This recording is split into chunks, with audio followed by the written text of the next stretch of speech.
ಏನು ಈ ಓರಿಗಳನ್ನು ತಂದಿದ್ದಾರೆ. ಒಂದೇ ವೆಹಿಕಲಲ್ಲಿ ಫಲವತ್ತಾದಂತಹ ಓರಿಗಳು, ಬೇಸಾಯ ಮಾಡುವಂತಹ ಓರಿಗಳನ್ನು ಒಂದೇ ವೆಹಿಕಲಲ್ಲಿ 5 ತಂದಿದ್ದಾರೆ.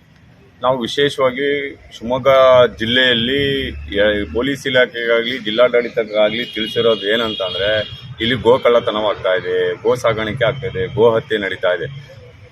ಅವನ ಡ್ರೈವರಿಗೆ ಅವನ ಹಸು ತೊಗೊಂಡೋಗ್ತಾ ಇರೋಂಥವನಿಗೆ ಕೇಳಿದ್ರೆ, ಎಲ್ಲಿಗಪ್ಪ ತೊಗೊಂಡೋಗ್ತಾ ಇರೋದು ಅಂತ ಕೇಳಿದ್ರೆ ಅವನು ಮದರಿಪಾಳ್ಯ ಅಂತ ಹೆಸರು ಹೇಳ್ತಾ ಇದ್ದಾನೆ. RTO ಪರ್ಮಿಟ್ ಯಾವುದೇ ಕಾರಣಕ್ಕೂ ಕೊಡೋಕೆ ಸಾಧ್ಯ ಇಲ್ಲ. ಹಾಗಾಗಿ ಗಾಡಿ ಮೇಲೆ ಕೇಸ್ ಹಾಕಬೇಕು. ಗೋಹತ್ಯೆ ನಿಷೇಧ ಕಾಯ್ದೆ ಜಾರಿ ಪ್ರಕಾರ ಆ ವೆಹಿಕಲಿನ RC ಓನರ್ ಮೇಲೆ ಕೇಸ್ ಹಾಕಬೇಕು. ಮತ್ತೆ ಈ ರೈತರು ಯಾರು ಮಾರಿದಾರಲ್ಲ ಅವರಿಗೂ ಸಹ ಕಠಿಣವಾದ ಕ್ರಮ ಆಗಬೇಕು ಅಂತೇಳಿ ಅಂತ ಬಜರಂಗ ದಳ ಇಡೀ 30 ವರ್ಷದಿಂದನೂ ಆಗ್ರಹ ಮಾಡ್ಕೊಂಡೇ ಬರ್ತಾ ಇದೀವಿ.